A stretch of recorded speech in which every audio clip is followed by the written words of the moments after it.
On December 24th, 2002, a woman in California went missing on Christmas Eve. On August 13th, 2018, a family in Colorado vanished from their home. On August 19th, 2017, a young woman in North Dakota disappeared from her apartment building.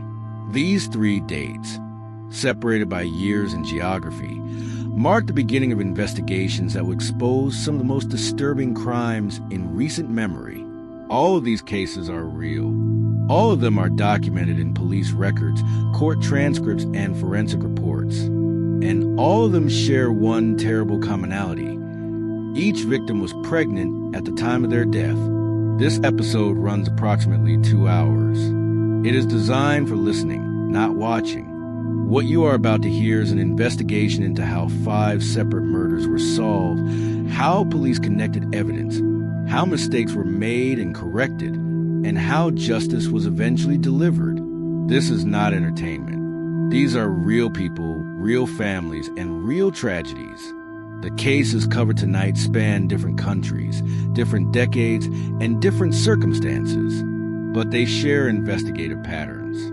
They reveal how law enforcement approaches crimes involving pregnant victims. They show us the forensic techniques that solve these murders, the interrogation methods that broke down lies, and the quiet persistence that brought killers to justice. Pregnancy is often seen as a time of hope. It represents future, family, and the continuation of life. When a pregnant woman is murdered, the crime carries a weight that society struggled to comprehend. 2 lives are taken, a future is erased, and investigators face enormous pressure to find answers quickly while also working carefully, methodically, and correctly. This is not a story about serial killers or strangers in the night. Most of these cases involve people the victims knew, people they trusted, people who shared their homes, their beds, their lives. Understanding how these crimes happen and how they are solved requires patience. It requires us to follow the investigation step by step, to understand what police knew at each moment, and to recognize how easy it is for the truth to remain hidden. Tonight, we will reconstruct 5 investigations.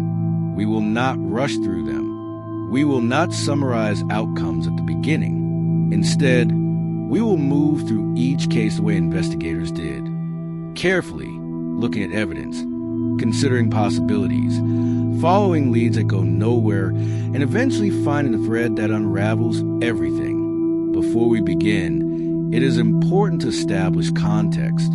We need to understand why crimes against pregnant women create such intense investigative challenges.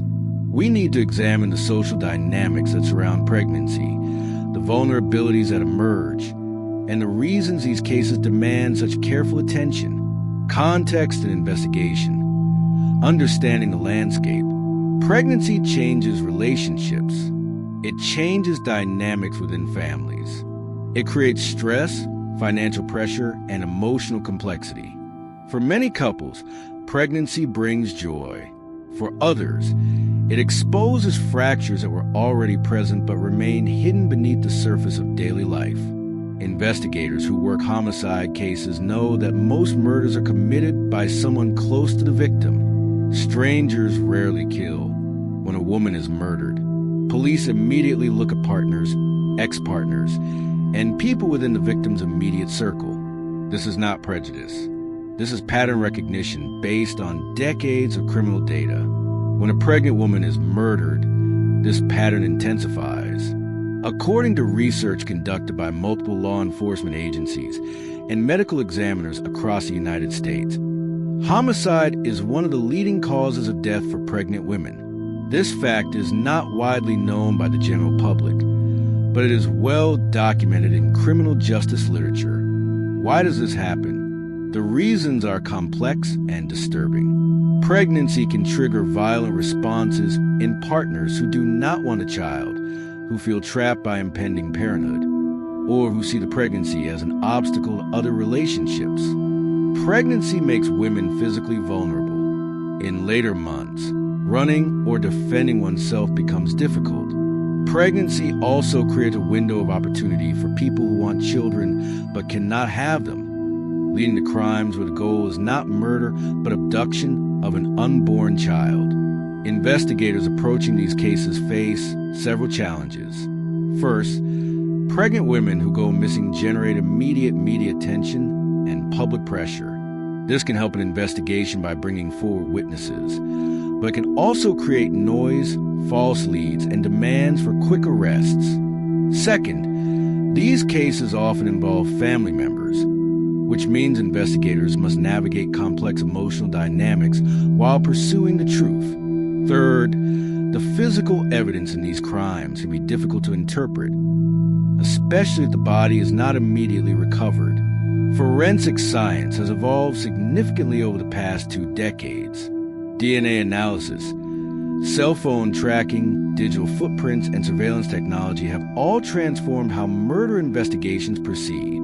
But technology is only useful if investigators know what to look for and when to look for it. Many of the cases we will discuss tonight were solved not by advanced technology alone, but by careful observation, psychological insight, and the kind of persistent questioning that exposes lies. One pattern that appears repeatedly in these investigations is the importance of time. In the first hours after a person goes missing, investigators must make crucial decisions. Do they treat this as a missing person case or a homicide? Do they focus on the most obvious suspect or keep possibilities open? Do they share information with the media or hold details back? These decisions can determine whether a case is solved quickly or remains unsolved for years. Another pattern involves the role of intuition and experience. Detectives who have worked many cases develop an instinct for when someone is lying. They notice small inconsistencies in stories. They observe body language, speech patterns, and emotional responses. This intuition is not magic. It is pattern recognition built over years of interviewing suspects, witnesses, and victims' families. The 5 cases we are about to examine were all solved. The killers were all caught, but the paths to justice were not straightforward. In some cases, evidence was missed initially. In others, suspects lied convincingly for days or weeks before breaking down. In still others, the truth emerged only because of small details that might easily have been overlooked. As we move through these investigations, pay attention to moments when everything could have gone differently. Notice when luck played a role. Notice when skill and persistence made the difference. And notice how often the truth was hiding in plain sight, waiting for someone to ask the right question. The first case we will examine begins in California in 2002. It involves a woman who was 8 months pregnant when she disappeared on Christmas Eve. This case will become one of the most publicized criminal investigations in American history. It would also reveal how media attention can both help and hinder the search for truth. Case 1, the Christmas Eve disappearance. Modesto, California, is a city in the Central Valley, about 90 miles east of San Francisco. In December 2002, it was home to Scott and Lacey Peterson, a young married couple who seemed, to everyone who knew them, happy and stable. Lacey Peterson was 27 years old. She was 8 months pregnant with the couple's first child, a boy they had already named Connor. She worked as a substitute teacher. She was known for her warmth, her energy, and her excitement about becoming a mother. Friends describe her as someone who lit up rooms, who made people feel welcome, who loved gardening and decorating and preparing for the baby's arrival. Scott Peterson was 30 years old. He worked as a fertilizer salesman. He was athletic, personable, and well-liked by colleagues. The couple had been married for 5 years. They owned a modest home in a quiet neighborhood. To outsiders, their life looked enviable. On Christmas Eve morning, December 24th, 2002, Scott Peterson told police that his wife had gone missing. He said he had last seen her the previous morning when he left to go fishing. When he returned home that evening, she was gone. Her car was in the driveway. Her purse was inside the house. The couple's dog had been found wandering the neighborhood with its leash still attached. Scott called Lacey's mother, Sharon Rocha. He called Lacey's friends. He called the police. By nightfall on Christmas Eve, a missing person investigation was underway. The immediate response was intense. Volunteers organized search parties. Flyers with Lacey's photograph went up throughout Modesto. The local media covered the story extensively. A pregnant woman missing on Christmas Eve was exactly the kind of case that captured public attention. Police began their investigation by interviewing Scott Peterson. This is standard procedure. In missing person cases, investigators always start with the people closest to the victim. Scott told detectives that he had woken up early on December 23rd and decided to go fishing at the Berkeley Marina, about 90 miles from their home. He said Lacey had planned to walk their dog and then do some grocery shopping. When he returned around 4:30 in the afternoon, she was not home. Detectives noted several things about Scott's story immediately. First, going fishing alone in December on a cold day seemed unusual. Second, the Berkeley Marina was a long drive for a fishing trip when there were closer locations. Third, Scott's effect during the interview seemed oddly flat. He was not hysterical.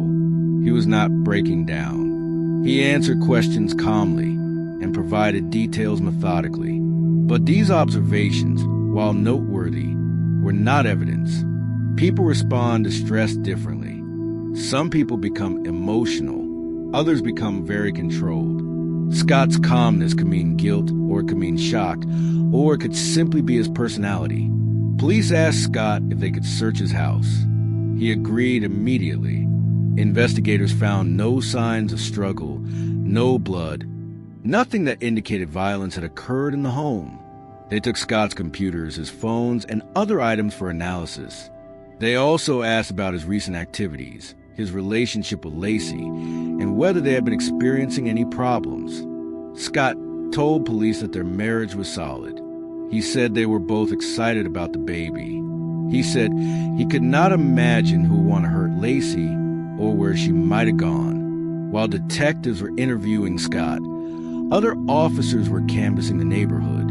They spoke to everyone who lived near the Peterson home. They asked if anyone had seen Lacey on December 23rd. They asked if anyone had noticed unusual vehicles or unfamiliar people in the area. One neighbor reported seeing Lacey walking her dog around 10:30 in the morning on December 23rd. This seemed to confirm part of Scott's story, but no one reported seeing her after that. As the days passed, the investigation expanded. The Modesto Police Department brought in additional resources. The FBI became involved. Dive teams searched local waterways. Helicopters flew grid patterns over surrounding areas. Hundreds of volunteers continued distributing flyers and searching parks, fields, and vacant lots. Scott Peterson participated in many of these searches. He spoke to media outlets. He made emotional appeals for Lacey's safe return. He appeared on national news programs. To the public watching, he seemed like a devastated husband desperate to find his wife. But behind the scenes, investigators were becoming increasingly suspicious. They had learned something about Scott that he had not initially disclosed. In early January, about 2 weeks after Lacey's disappearance, police discovered that Scott Peterson had been having an affair. The woman's name was Amber Fry. She was a massage therapist living in Fresno, about 90 miles south of Modesto. Amber had met Scott in November 2002 through a mutual acquaintance. Scott had told her he was single. They had begun dating. Amber had no idea Scott was married or that his wife was pregnant. When Amber saw news coverage of Lacey's disappearance and recognized Scott, she immediately contacted police. She told them about the relationship. She said Scott had never mentioned having a wife. She said he had told her he was traveling for the holidays and would be unable to see her until after New Year's. This information changed everything. Now investigators had a motive.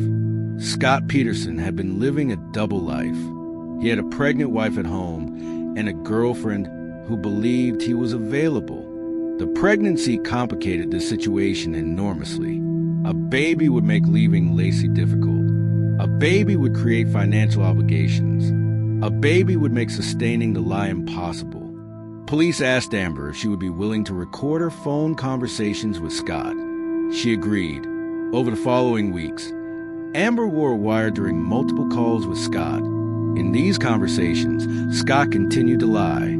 He told Amber he was traveling in Europe. He told her he was dealing with media attention because of his missing wife. But he framed himself as a victim of circumstance rather than as a suspect. Meanwhile, investigators were examining Scott's fishing trip more carefully. They went to the Berkeley Marina and spoke to people who had been there on December 23rd. No one remembered seeing Scott. Police also analyzed Scott's truck and boat. They found no evidence that he had actually been fishing. There was no salt water residue in his boat. His fishing equipment appeared unused. Detectives also looked at Scott's purchase history. They discovered that on December 9th, 2 weeks before Lacey disappeared, Scott had purchased a fishing boat. This was unusual. Scott was not known as an avid fisherman. He had paid cash for the boat. He had told Lacey he bought it as a surprise. Why would someone buy a boat 2 weeks before their wife disappeared? And why would someone claim to have gone fishing in that boat when there was no evidence they had actually fished? The investigation now focused on water. If Scott had taken Lacey to the Berkeley Marina, if he had weighted her body and disposed it in San Francisco Bay, the currents and tides would carry her far from the disposal site. Police consulted with oceanographers and marine experts to understand where a body released near the marina in late December might eventually surface. The calculation suggested that if a body were placed in the bay near the Berkeley Marina in late December, it might wash ashore in the East Bay area sometime in the spring, after several months in the water. On April 13, 2003, nearly 4 months after Lacey disappeared, the body of a fetus washed ashore near Point Isabel, a park along the eastern shore of San Francisco Bay. The following day, a decomposed female body was found nearby.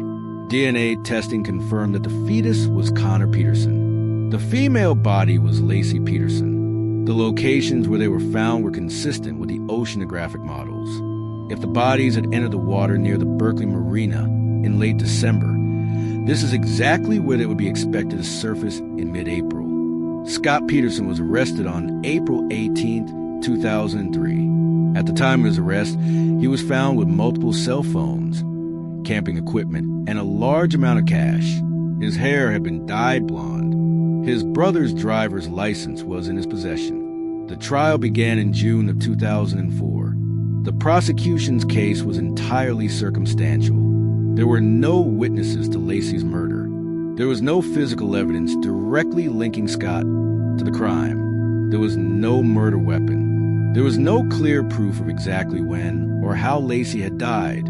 But the circumstantial evidence was overwhelming. The affair with Amber Fry established motive. The boat purchase established premeditation. The location where the bodies were found corresponded almost exactly with the place Scott claimed to have gone fishing on the day Lacey disappeared. The lack of any evidence that Lacey had been alive after Scott left that morning suggested he had killed her before his supposed fishing trip.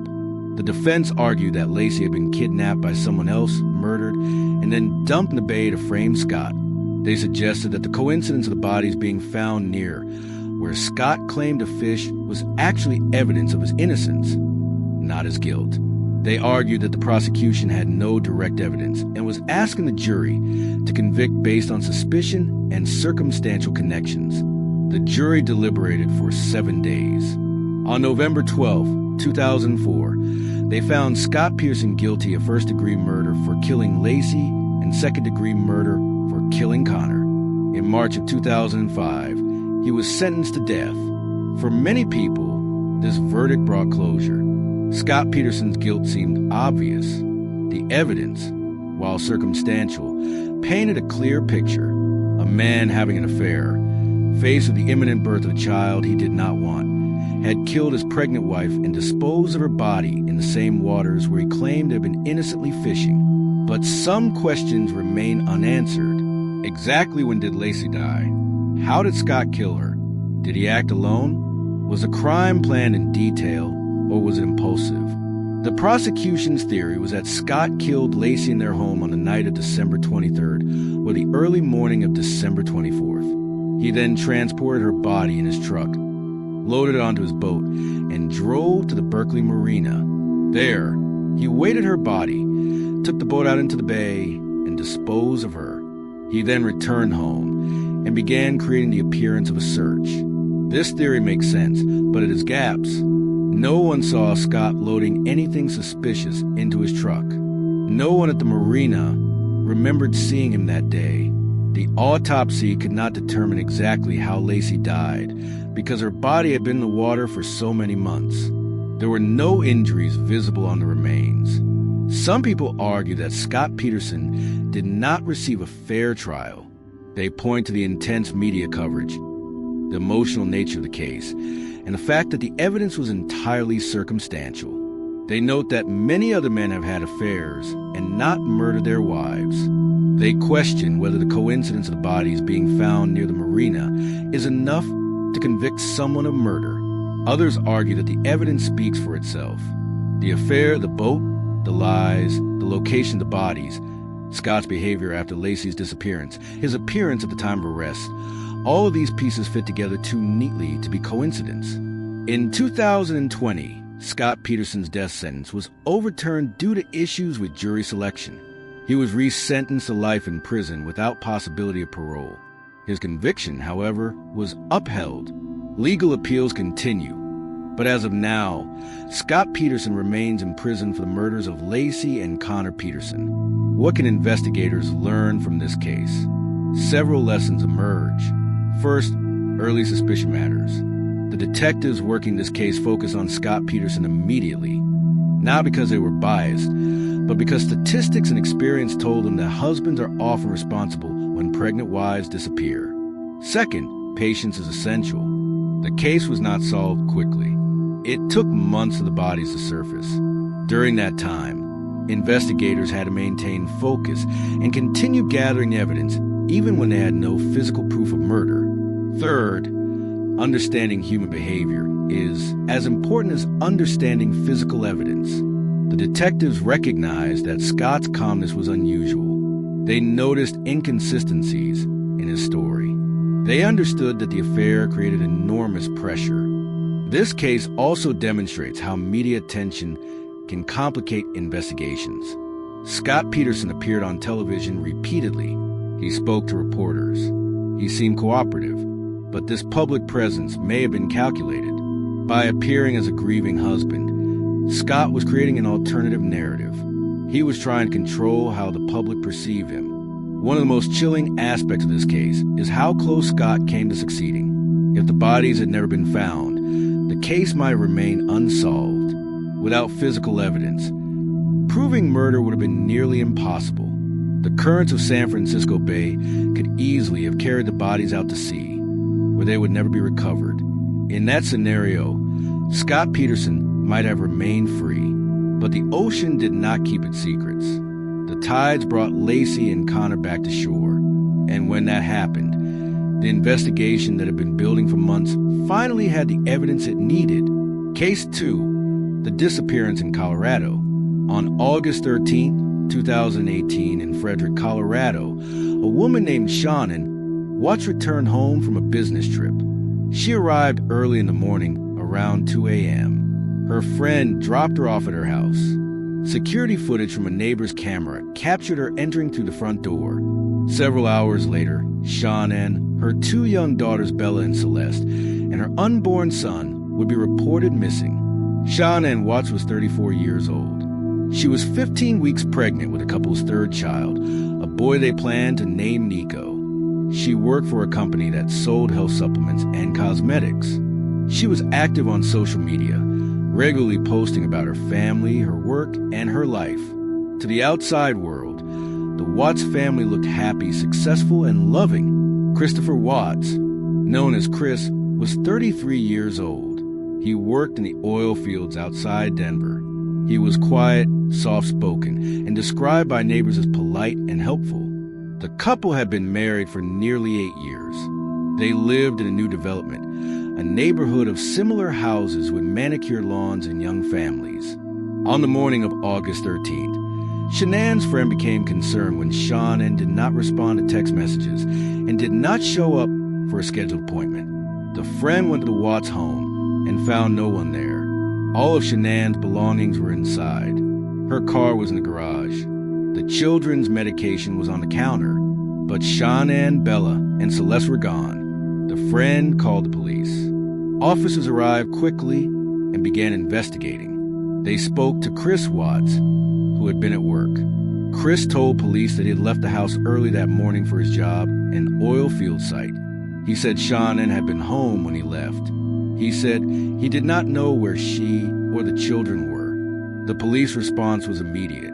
A pregnant woman and 2 small children missing from their home triggered a major investigation. Officers searched the house.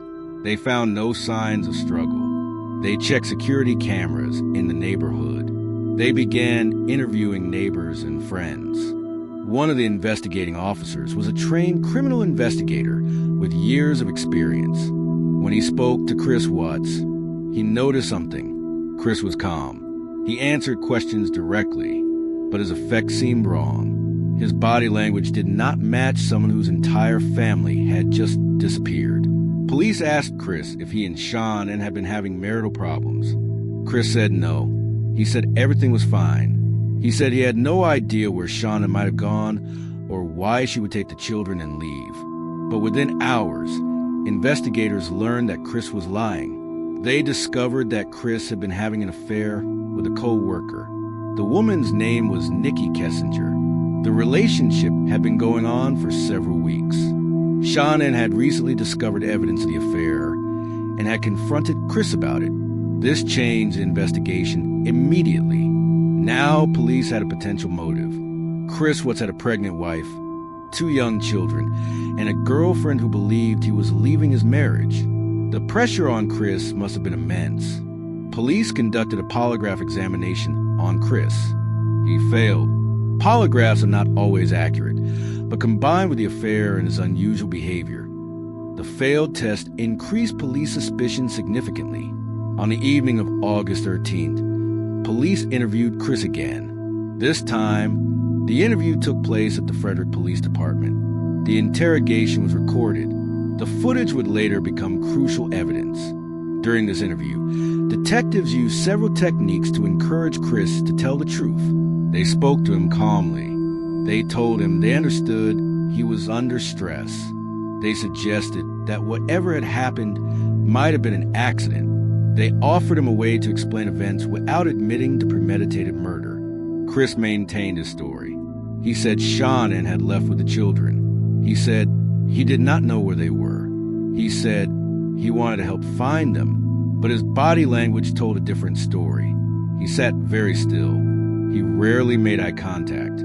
He spoke in a monotone. When asked emotional questions about his missing daughters, he showed almost no reaction. One of the detectives conducting the interview was particularly skilled at reading nonverbal communication. He noticed that when Chris talked about Shanann and the girls in the past tense, he seemed more comfortable. When asked to talk about them in the present tense, he became more agitated. This suggested Chris knew they were not coming back. The interview continued for hours.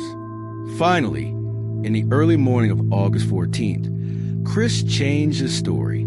He told police that Shanann had killed the children. He said he had seen her strangling Celeste on a baby monitor. He said he confronted her, and in a rage, he had strangled Shanann. He said he then loaded all 3 bodies into his truck and took them to an oil field site where he worked. He said he buried Shanann and put the girls' bodies into oil tanks.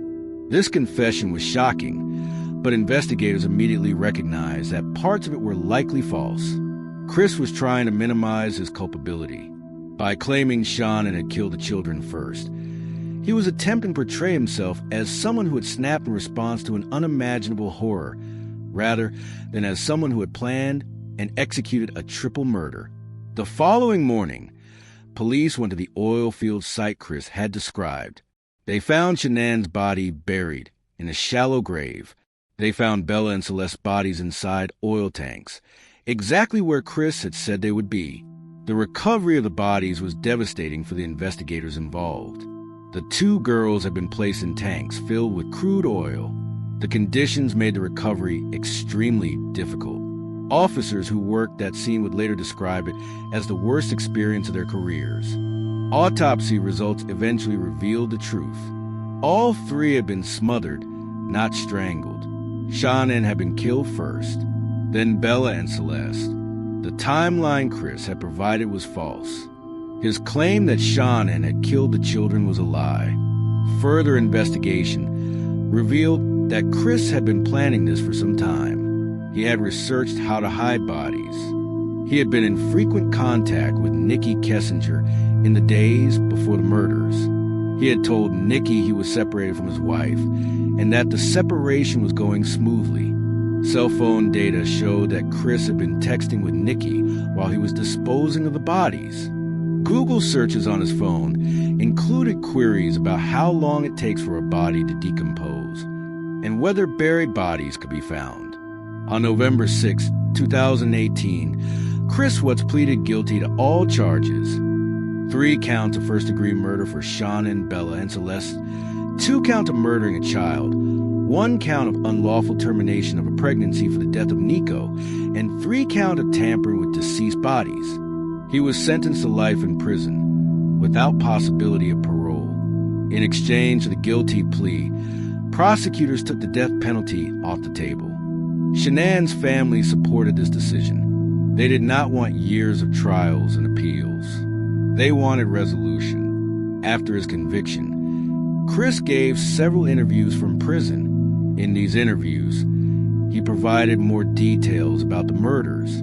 He admitted that he had killed everyone. He admitted that his story about Shanann killing the children was a lie. He said he had smothered Shanann in their bed while she was sleeping. He said he had then loaded her body into his truck. He said the girls woke up and saw what was happening. He said he drove them all to the oil field site. He said he killed Bella and Celeste there.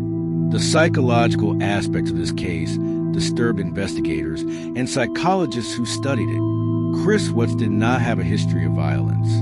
He had no criminal record. To everyone who knew him, he seemed like a normal, quiet man. Yet he had murdered his pregnant wife and 2 small children with apparent coldness and calculation. Experts who have analyzed the case point to several factors. The affair created pressure. Chris felt trapped by his family obligations. He saw the new pregnancy as making escape impossible. Rather than face the social and financial consequences of divorce, he chose murder. But this explanation feels inadequate. Many people have affairs. Many people feel trapped in marriages. Very few murder their families. Something in Chris Watts allowed him to cross that line. Whether it was a personality disorder, a fundamental lack of empathy, or something else remains debated.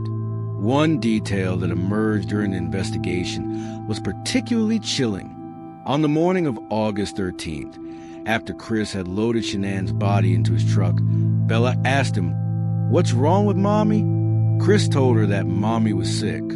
He then drove both girls to the oil field, knowing he was going to kill them. The surveillance footage from a neighbor's camera would later be analyzed frame by frame. It showed Chris loading items into his truck early that morning. These items were sheets, which he had used to wrap Shanann's body.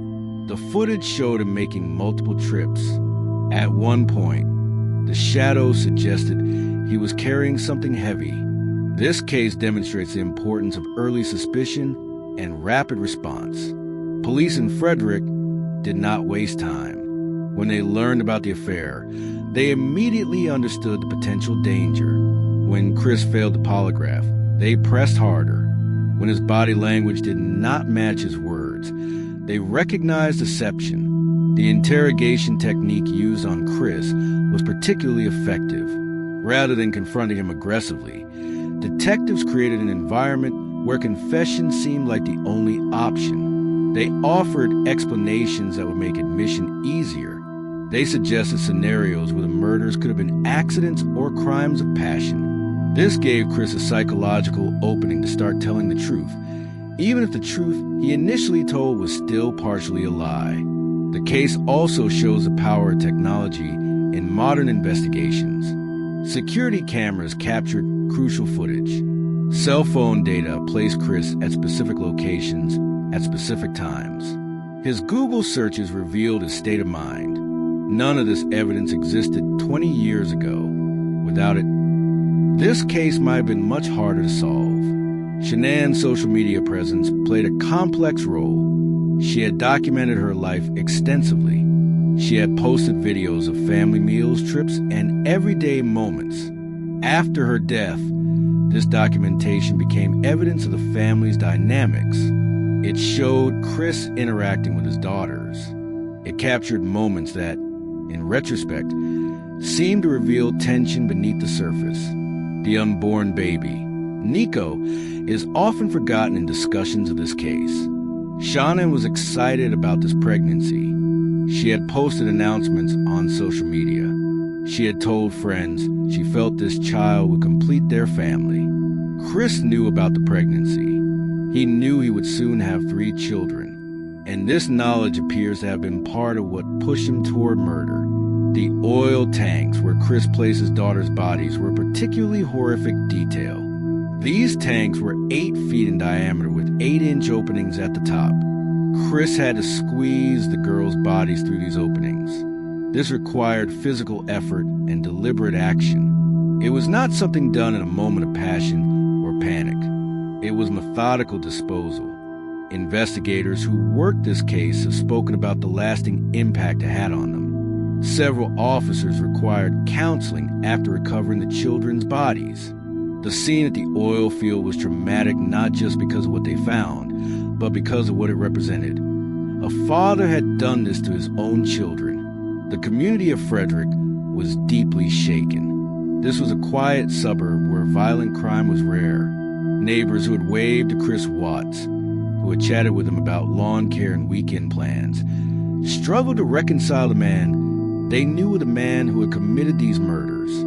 What lessons does this case teach? First, that apparent normalcy can hide darkness. Chris, what seemed unremarkable. He was not visibly angry or volatile. He was not known for aggressive behavior, yet he was capable of horrific violence. Second, that investigators must trust their instincts. The officer who first interviewed Chris recognized that something was wrong. That early suspicion drove the investigation forward.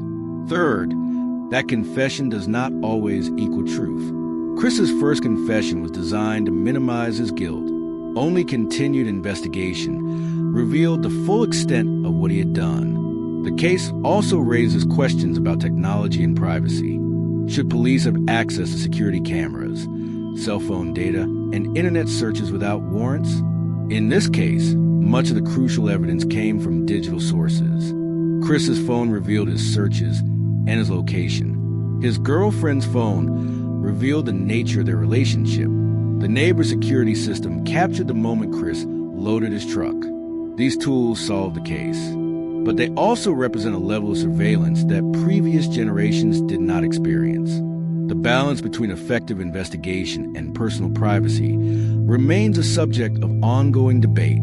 For Shanann's family, the resolution brought no comfort.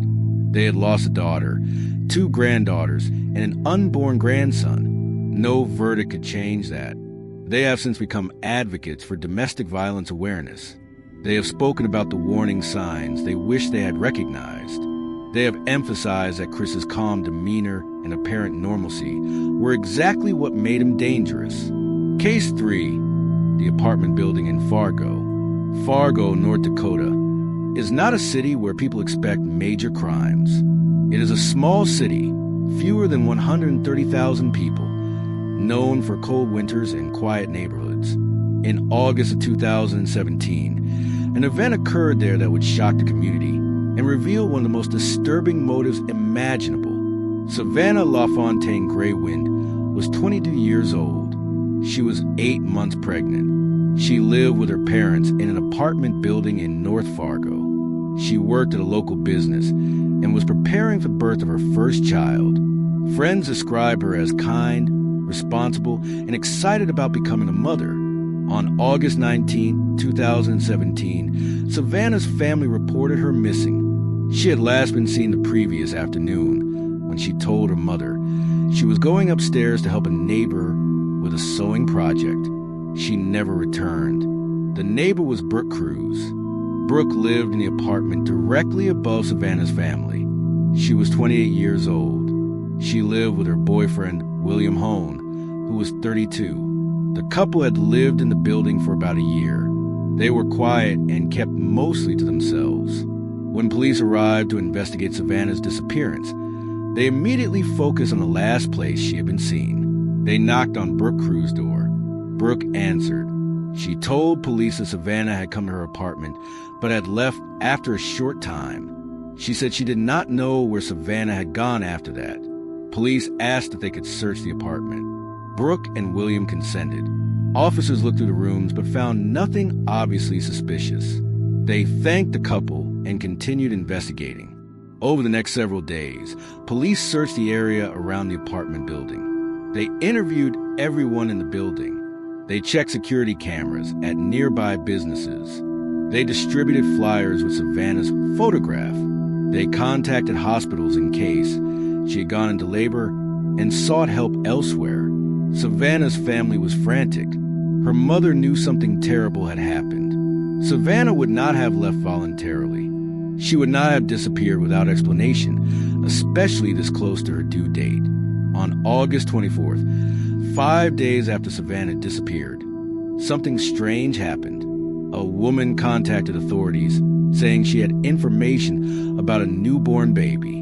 Police followed up and discovered that Brooke Cruz had recently appeared with an infant. She was telling people she had given birth at home. This immediately raised suspicion. Police obtained medical records. Brooke Cruz had not been pregnant.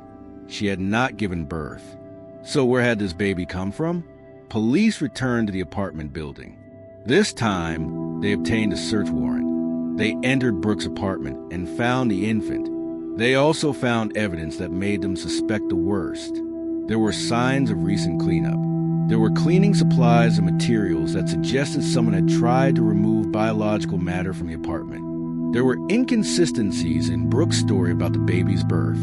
Police took the infant into protective custody and sent Brooke and William to the station for questioning. Under interrogation, the truth began to emerge.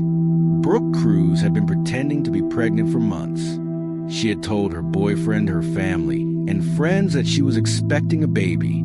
As her supposed due date approached, she faced a problem. She was not actually pregnant. She needed a baby to maintain the lie. When Brooke learned that Savannah, who lived directly below her, was pregnant and nearing her due date, she formed a plan. She would take Savannah's baby.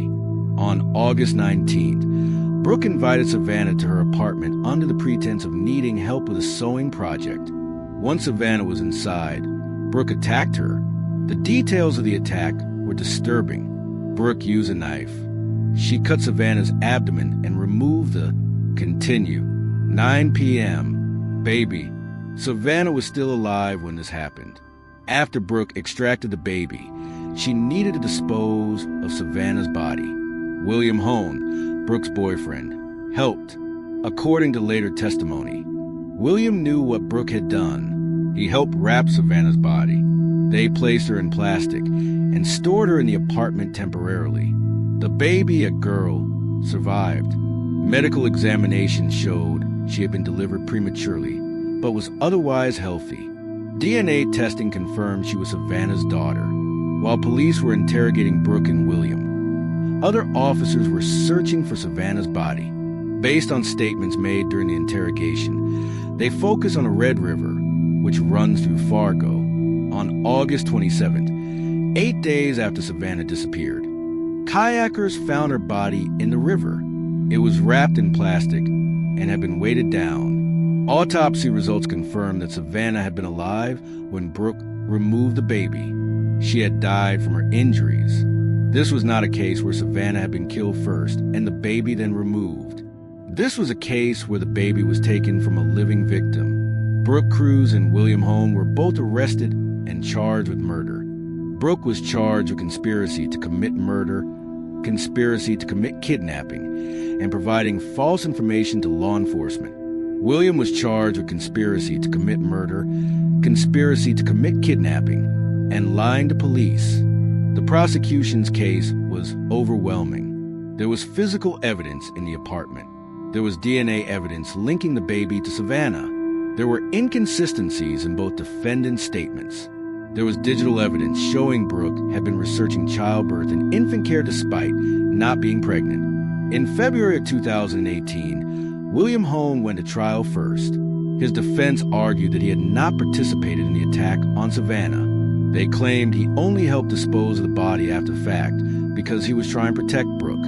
They argued that this made him an accessory after the fact, not a murderer. The jury was not convinced. On February 14, 2018, William Hone was convicted of conspiracy to commit murder and conspiracy to commit kidnapping. He was sentenced to life in prison without the possibility of parole. Brooke Cruz did not go to trial. She pleaded guilty to conspiracy to commit murder, conspiracy to commit kidnapping, and providing false information to police. In exchange for her guilty plea, prosecutors agreed not to seek additional charges related to the actual killing and mutilation of Savannah. In February of 2019, Brooke was sentenced to life in prison without possibility of parole. During sentencing, Savannah's family spoke. They described the pain of losing their daughter in such a horrific way. They described the trauma of knowing she had been alive and conscious while being attacked. They described their gratitude that the baby survived, but their agony at the price paid for that survival. Savannah's daughter was named Hazley Jo. She was adopted by Savannah's family and is being raised by them. In a sense, Savannah's life did create new life, but not in the way anyone would have wanted. This case disturbed investigators on a level that few cases do. The motive was not money, not revenge, not passion. The motive was to steal a child to maintain a lie about being pregnant. Brooke Cruz had constructed an elaborate deception. Rather than admit the truth, she had decided to take another woman's baby by force. Investigators later learned that Brooke had been researching this type of crime. She had looked up cases of other women who had killed pregnant women to take their babies. This type of crime is called fetal abduction. It is extremely rare, but it does happen. In almost all documented cases, the perpetrator is a woman who's been pretending to be pregnant and needs a baby to maintain the lie.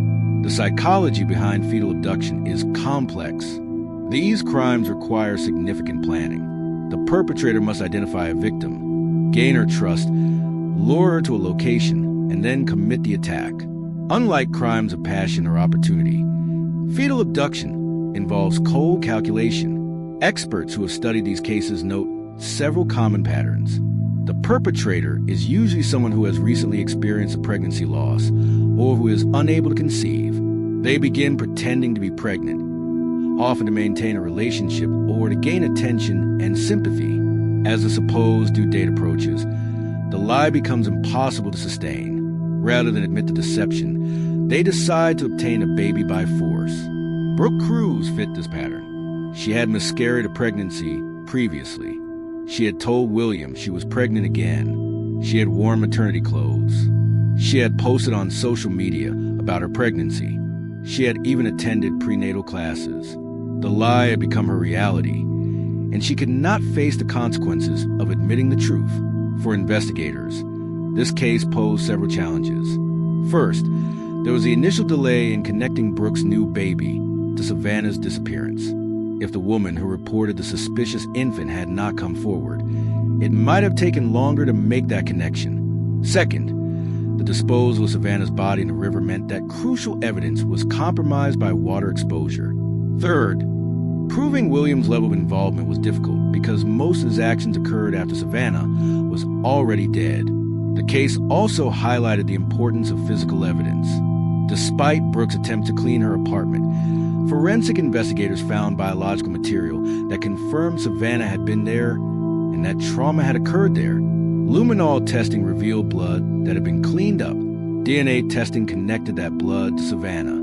One detail that emerged during the investigation was that neighbors had heard unusual sounds from Brooks' apartment on August 19th. At least one person reported hearing what sounded like a struggle or disturbance.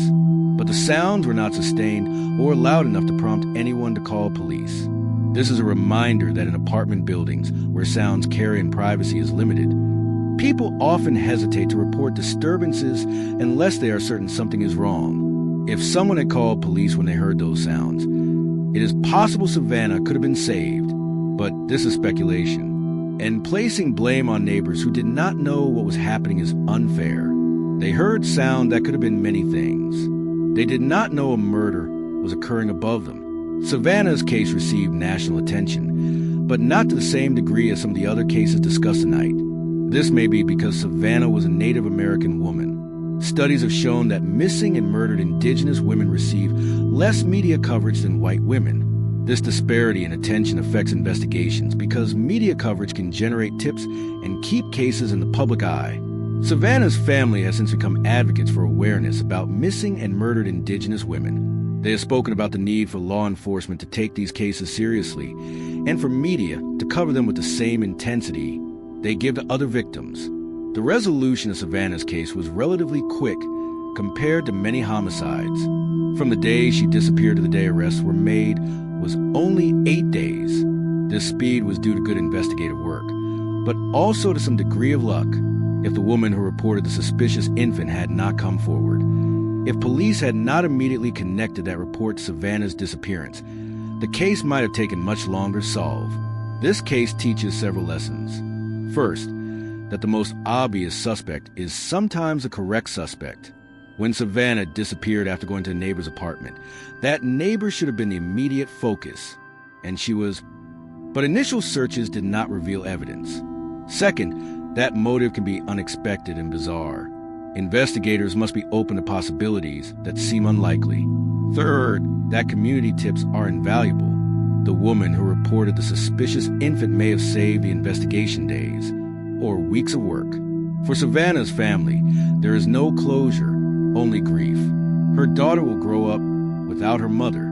Her parents lost a daughter in the most terrible way imaginable, and the knowledge that Savannah suffered, that she was conscious and aware during the attack, makes the loss even more unbearable. Case 4, the small town in Germany. In November 2001, in Wetzlar, a small city in central Germany, a young pregnant woman named Heike Wunderlich disappeared. She was 26 years old and 7 months pregnant with her first child. She lived with her partner, and by all accounts, they were preparing happily for the baby's arrival. Heike worked as a physical therapist. On November 9th, she left her home in the morning to run errands. She never returned. Her partner reported her missing that evening when she failed to come home and did not answer her phone. German police began an immediate investigation. They checked hospitals, contacted her family and friends, and searched the area where she had last been seen. Her car was found parked near a shopping center. Her purse was inside. There were no signs of struggle. For weeks, the investigation yielded little. Police conducted searches, distributed flyers, and appealed for witnesses. Heike's family made emotional pleas on local television, but there were no credible leads, no witnesses who had seen anything unusual, and no evidence of what had happened to her. Then, on December 15th, more than a month after Heike disappeared, a terrible discovery was made. A woman who lived in the same apartment building as Heike's partner came forward to police. She told them that she had recently given birth and was caring for a newborn baby. She said the baby was hers. But police became suspicious when they learned that this woman had not been visibly pregnant in the months before the baby's appearance. Neighbors had not noticed her with a pregnant belly. She had not sought prenatal care, and the timing was strange. The baby appeared shortly after Heike disappeared. The woman's name was Jana Schwant. She was 31 years old. She lived alone in the same building where Heike's partner lived, though on a different floor. Police obtained a search warrant for her apartment. During the search, investigators found evidence that shocked them. Hidden in a storage area, they found Heike's body. She had been dead for weeks. Autopsy results would later show that she had died from strangulation. The baby she had been carrying was gone. DNA testing confirmed that the infant Jana was caring for was Heike's biological child. Jana had taken the baby after killing Heike. When questioned by police, Jana initially denied everything. She claimed the baby was hers. She said she had given birth at home, without medical assistance. But the evidence contradicted her story. Medical examination showed Jana had not recently given birth. Her body showed no signs of pregnancy or delivery. Faced with overwhelming evidence, Jana eventually confessed.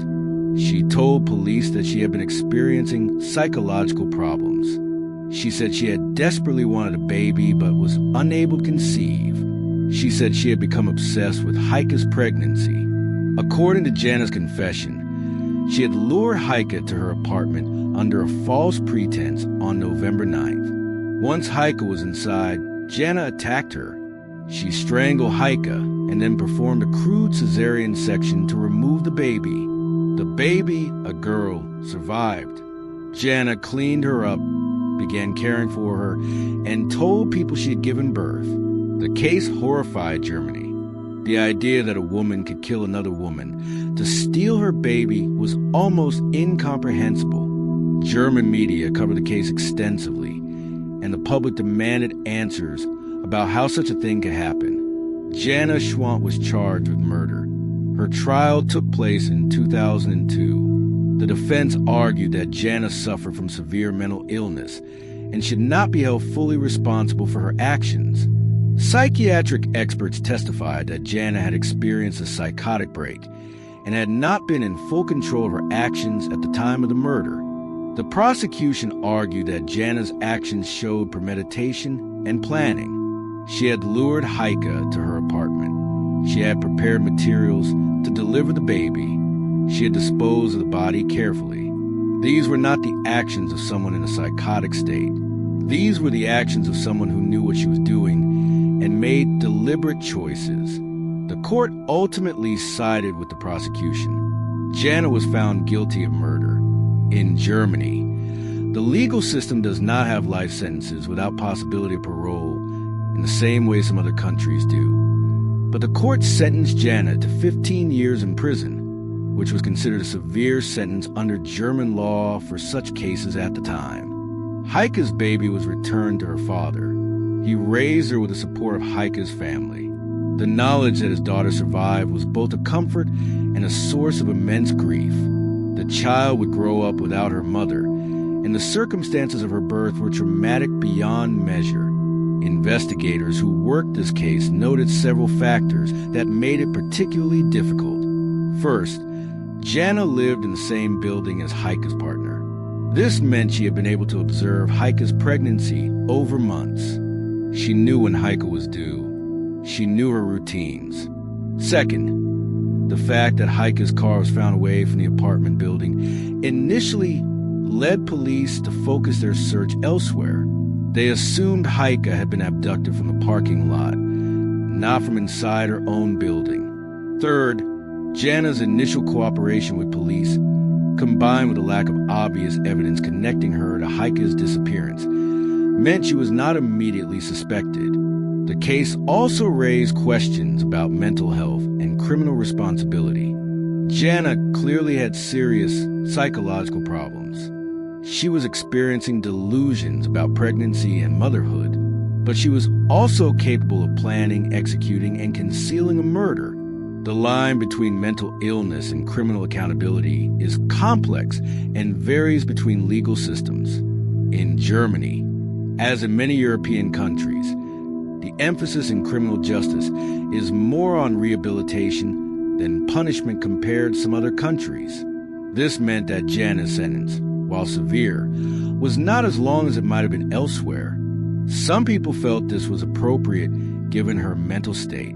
Others felt it was insufficient given the horror of what she had done. One aspect of the investigation that was particularly noteworthy was the role of the woman who reported her suspicions about Jana's baby.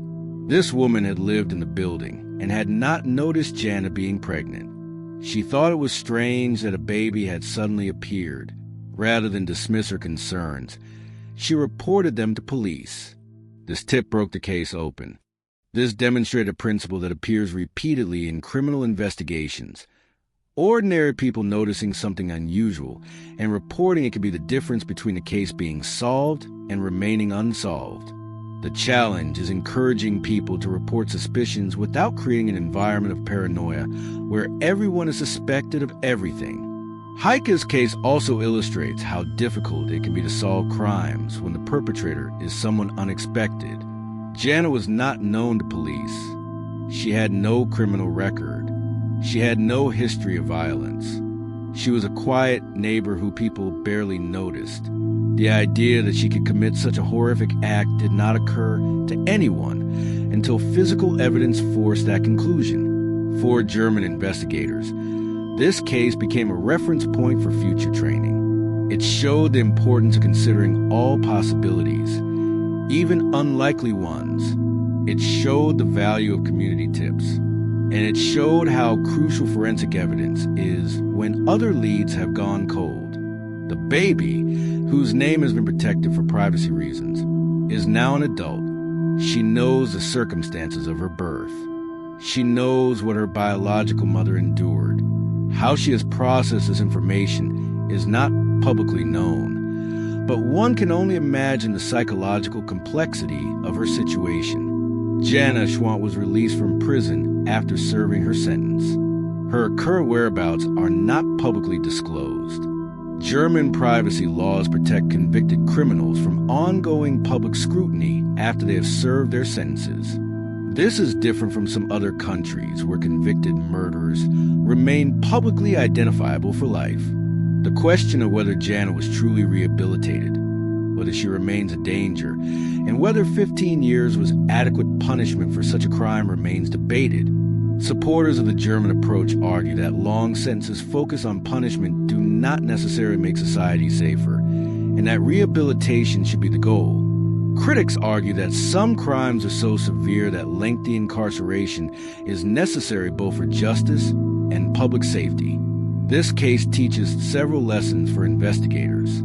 First, that proximity matters. When someone disappears, people living nearby or in the same building should be carefully considered.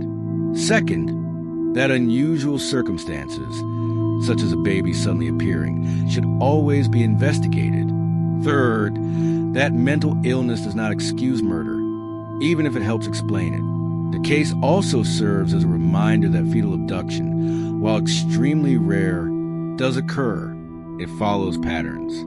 Understanding these patterns can help investigators recognize and respond to such crimes more quickly when they do occur. Case 5, the teacher from South Korea.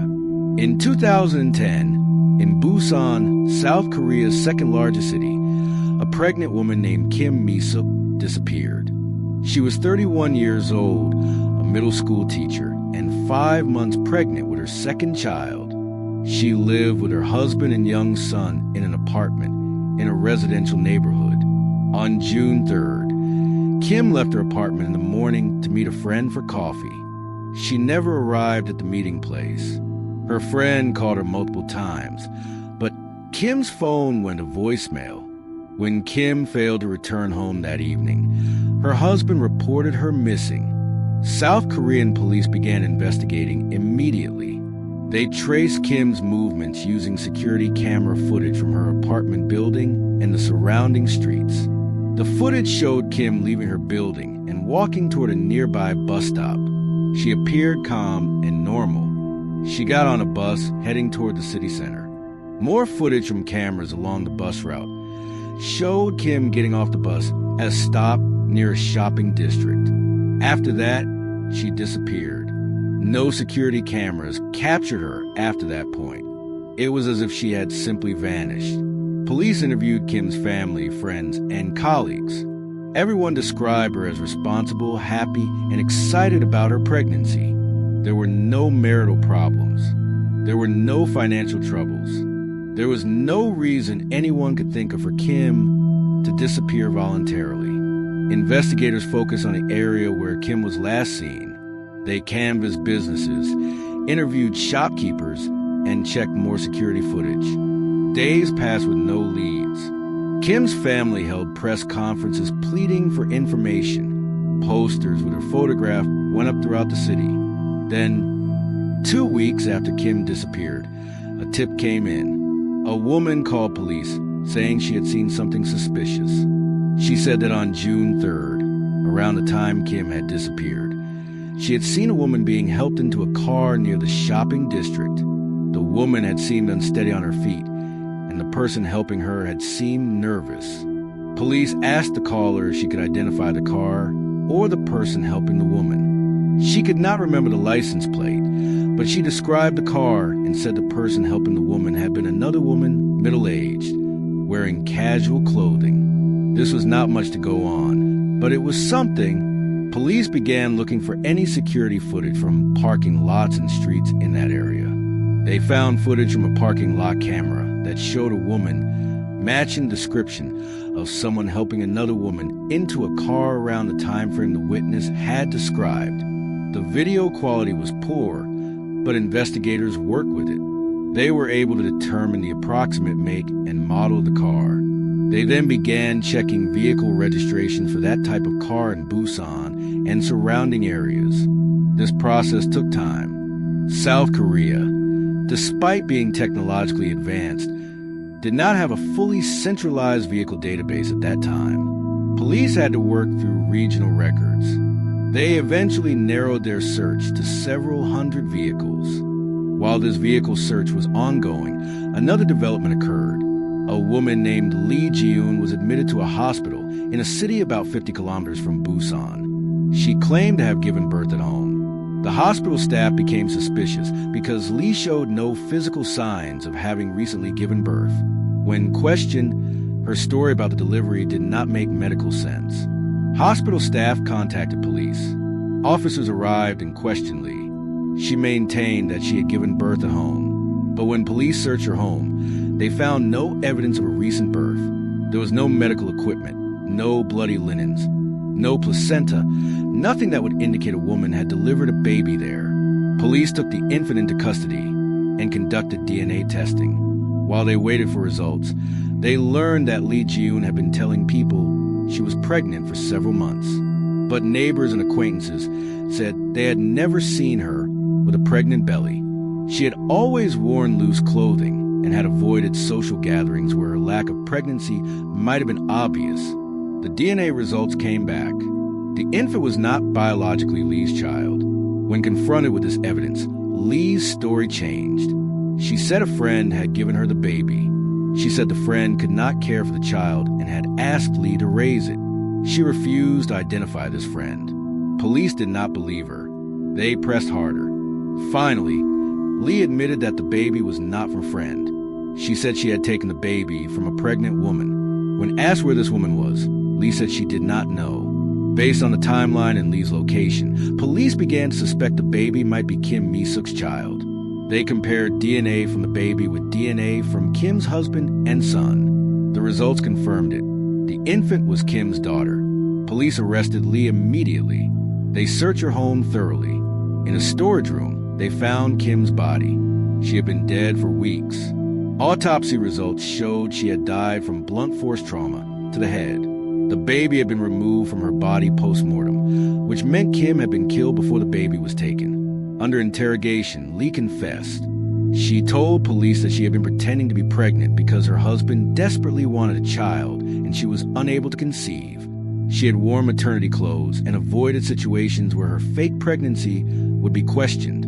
As her supposed due date approached, she realized she needed a baby. Lee had seen news coverage of missing pregnant women in the past. She had researched methods of obtaining a baby.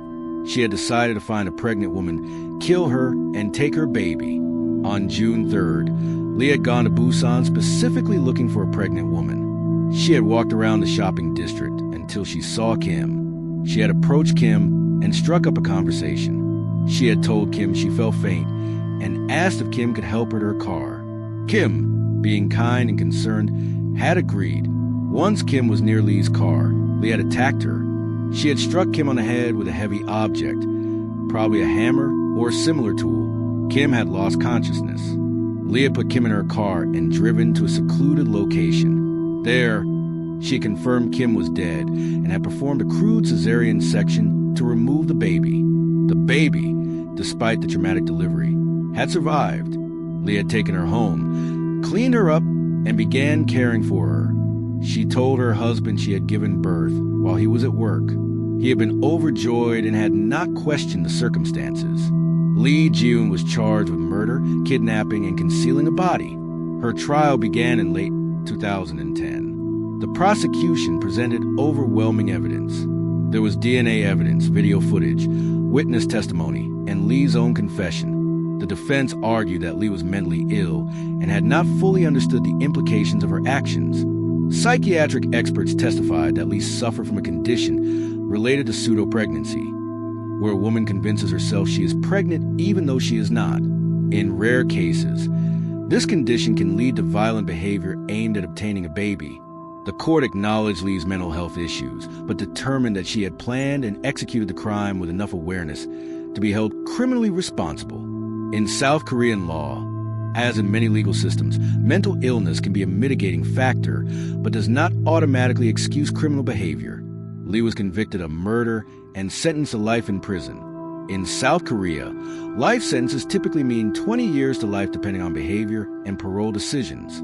Lee's case was considered so serious that she was sentenced to life without possibility of parole for 30 years, which was an unusually harsh sentence under South Korean law.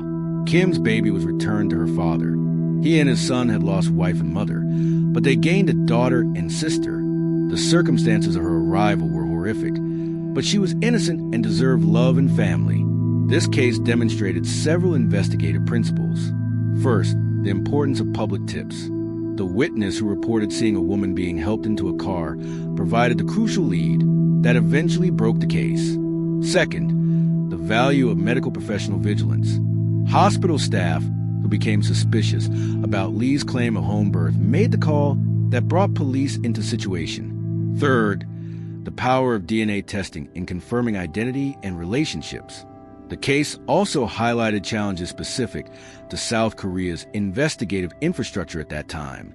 The lack of a fully centralized vehicle database meant police had to work through regional records manually, which delayed the investigation. Since then, South Korea has improved its law enforcement databases, making this kind of search much faster. One detail that investigators found particularly disturbing was how Lee had specifically gone hunting for a pregnant victim. This was not opportunistic.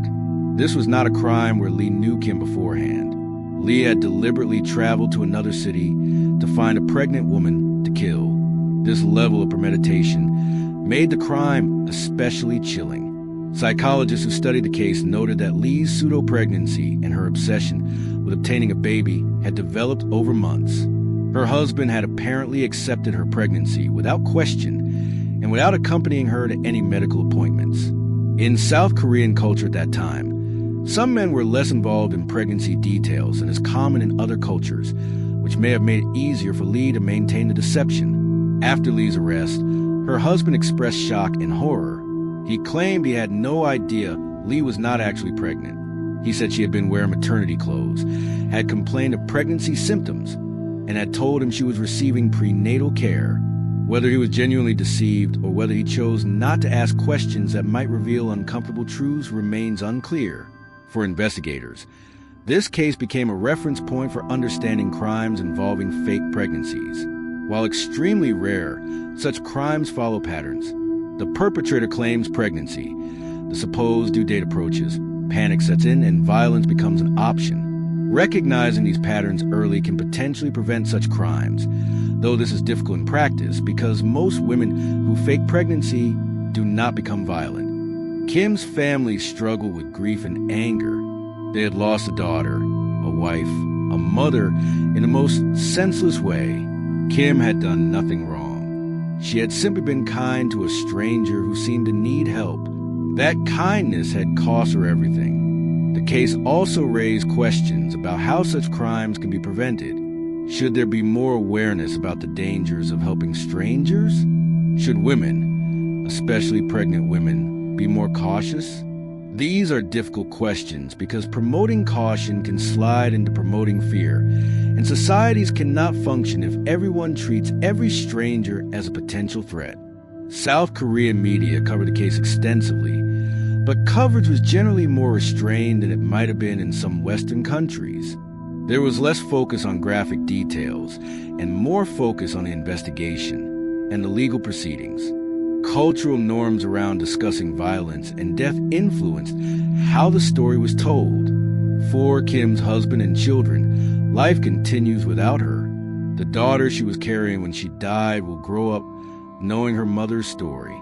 How that knowledge will shape her is impossible to predict, but she will know that her mother was kind, that her mother tried to help someone, and that her mother's death was not her fault in any way. Lee Ji-yoon remains in prison. Under South Korean law, she will be eligible for parole after serving 30 years, which would be in 2040. Whether she will be granted parole at that time depends on many factors, including her behavior in prison, her mental health status, and assessments of whether she poses a continuing danger.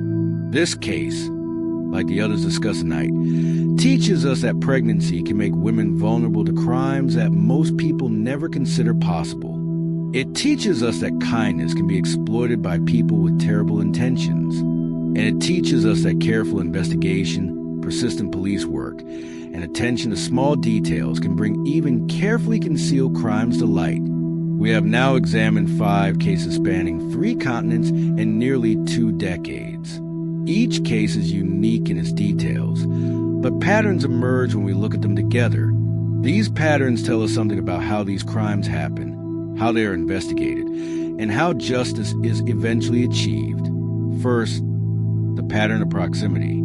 In almost every case, the perpetrator was someone close to the victim or someone who had observed the victim over time. Scott Peterson was Lacey's husband. Chris Watts was Shanann's husband. Brooke Cruz lived directly above Savannah.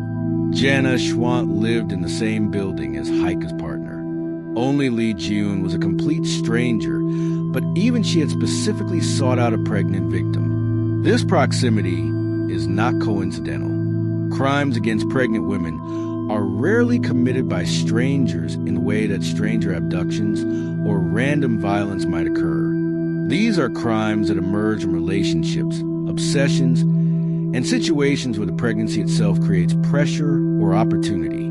Second, the pattern of deception. In every case involving a partner, the killer lied extensively. Scott Peterson created an affair and then lied about it. Chris Watts created an entire alternative life with his girlfriend while lying to his wife. In the cases involving fetal abduction, the perpetrators had been lying about being pregnant for weeks or months before the crime occurred. Deception was not just a tool used after the crime. Deception was woven into the fabric of the crime itself. Third, the pattern of premeditation. None of these were impulse crimes. Scott Peterson bought a boat specifically for disposing of a body. Chris Watts researched how to hide bodies. Brooke Cruz had researched fetal abduction cases. Jana Schwan had prepared materials for performing a cesarean section. Lee Ji-yoon had gone hunting for a victim. Planning was involved in every case. These were not crimes of sudden passion. These were crimes where the killer had time to think, time to reconsider, time to stop, and chose not to. Fourth, the pattern of mistakes and breakthroughs. In every case, investigators made mistakes or faced dead ends. Initial searches sometimes missed evidence. Early interviews sometimes failed to recognize deception. But in every case, a breakthrough occurred. Sometimes the breakthrough was physical evidence, bodies washing ashore, DNA results, forensic findings. Sometimes the breakthrough was a tip from a witness or a concerned citizen. Sometimes the breakthrough was a suspect's own behavior, a lie that fell apart under scrutiny, a confession that could not be contained. What allowed these breakthroughs to happen? Several factors appear consistently. First, persistence. Investigators did not give up. They continued searching, interviewing, analyzing, even when leads dried up. Second, technology. DNA testing, cell phone tracking, security cameras. All of these tools help solve cases that might have remained unsolved in earlier decades. Third, psychological insight. Detectives who understood human behavior, who could recognize when someone was lying, who could create interview conditions that encouraged confession, made crucial differences. But perhaps most importantly, these cases were solved because people cared. Families refused to accept disappearances without answers. Communities rallied to search and support. Ordinary citizens reported suspicions even when those suspicions seemed unlikely. Investigators worked long hours because they felt responsibility to the victims and their families. It is worth reflecting on what was lost in these cases. 5 women, 5 unborn children. In one case, 2 additional children. Families destroyed, communities traumatized. And for what? In some cases, the motive was to avoid the responsibilities of fatherhood.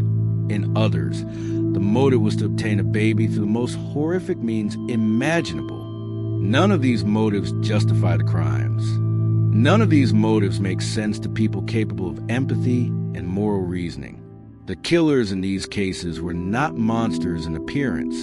They were ordinary people who made choices that took them into darkness. Scott Peterson was a salesman. Chris Watts was an oil field worker. Brooke Cruz was a neighbor. Jana Schwant was a quiet woman living alone. Lee June was someone's wife. They looked like everyone else. They lived among everyone else until they committed murder. This ordinariness is perhaps the most disturbing aspect. We want to believe that killers are obviously different, that we would recognize them, that they would stand out. But they do not. They blend in. They smile. They answer questions calmly. They appear normal until the moment evidence reveals what they have done. What does this mean for prevention? It is difficult to prevent crimes committed by people who appear normal and who are trusted by their victims. We cannot live in a state of constant suspicion. We cannot treat every partner, every neighbor, every stranger as a potential killer.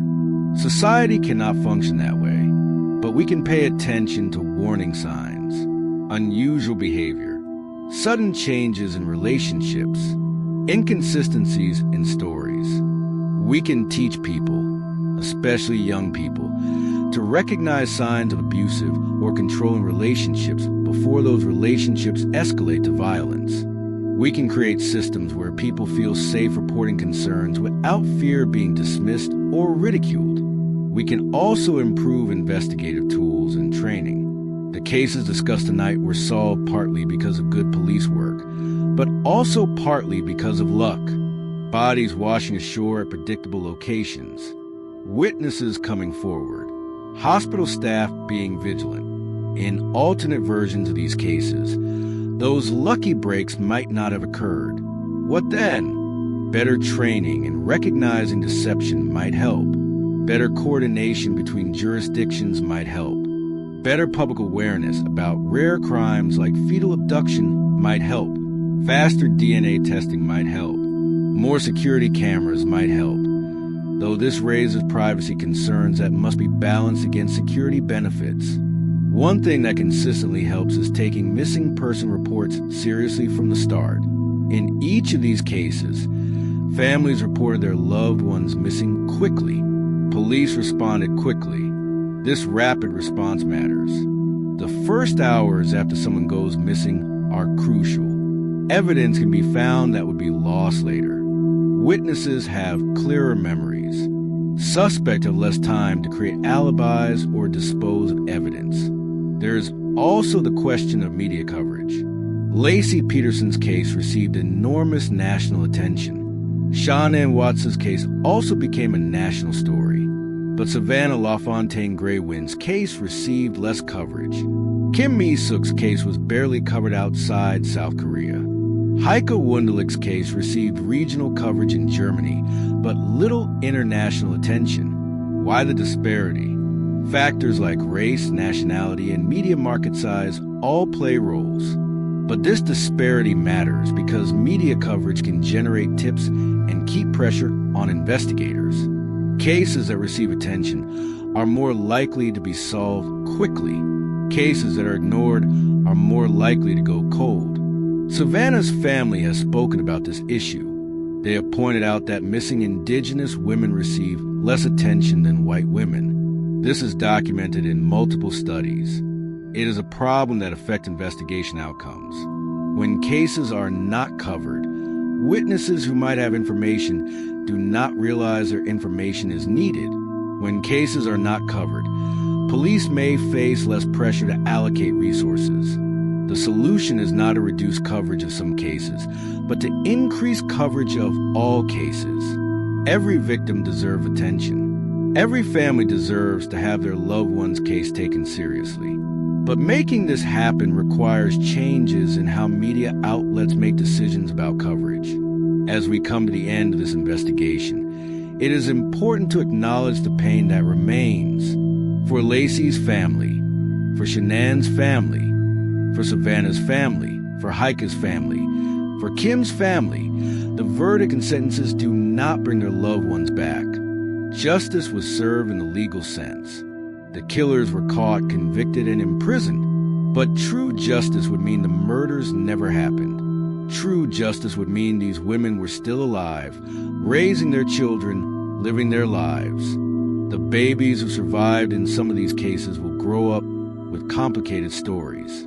They will know that their lives came at terrible cost. They will know that someone wanted them enough to kill for them, or that someone saw them as obstacles to be eliminated along with their mothers. How they process these truths will be their own journeys. One final thought. These cases, horrible as they are, demonstrate something important about human persistence and the pursuit of truth. In every case, someone refused to give up. In every case, someone looked at evidence carefully enough to see what others missed. In every case, small details accumulated until the truth could no longer be hidden. This persistence matters. It matters to the families who need answers. It matters to communities who need to know that killers do not escape justice. And it matters to future victims who might be saved because investigators learn from past cases. The 5 women we discussed tonight, Lacey, Sean, and Savannah, Heike, and Kim, were real people. They had dreams, plans, futures. They were excited about becoming mothers. They were loved by their families. They trusted people who betrayed that trust in the most final way possible.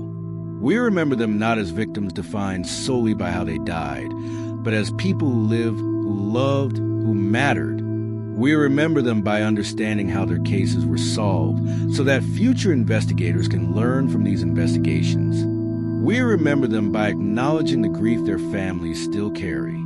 And we remember them by refusing to forget that behind every crime statistic is a human being whose life had value.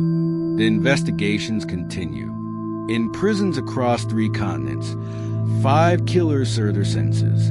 Some will never be released. Others may eventually be paroled. Whether they feel remorse, whether they have changed, whether they truly understand what they destroyed. These questions may never have satisfactory answers. But the investigations that brought them to justice stand as examples of what careful police work, persistent questioning, and attention to small details can achieve. These were not perfect investigations. Mistakes were made. Time was lost. Evidence was initially missed. But ultimately, the truth emerged. The killers were caught. And the families, while forever marked by loss, at least know what happened. In a world where many murders go unsolved, where many families never receive answers, these 5 cases represent victories. Not complete victories, because the victims are still gone, but victories nonetheless. They are victories of persistence over deception, victories of evidence over lies, victories of justice over violence. As we close this investigation, remember that the work continues. In cities and towns across the world, detectives are working cases right now. They are interviewing witnesses, analyzing evidence, pursuing leads. Some of those cases will be solved. Some will go cold. But the effort continues because it must. Because every victim deserves someone fighting for truth on their behalf. The 5 investigations we examined tonight are now complete. The answers have been found. The killers have been caught. Justice, in the limited way that legal systems have provided, has been served. What remains is memory, grief, and the determination to prevent such crimes when possible and to solve them when prevention fails. Thank you for listening to this investigation. These cases are difficult to hear about. They are difficult to think about, but they are important. They teach us about human nature at its worst. They teach us about investigative work at its best. And they teach us that even in the face of terrible violence, truth can be uncovered and justice can be pursued. The victims, Lacey, Sean, and Savannah, Heike, Kim, and their unborn children, deserve to be remembered not just for how they died, but for the fact that they lived. Their families deserve our respect. The investigators who work their cases deserve our recognition. And those of us who learn from these cases have a responsibility to carry forward the lessons they teach. Evil exists. Violence happens. But so does persistence. So does justice. So does a determination to find truth, even when truth is buried. These 5 investigations prove that. And in that proof, there is something we're holding on to, even in the darkness.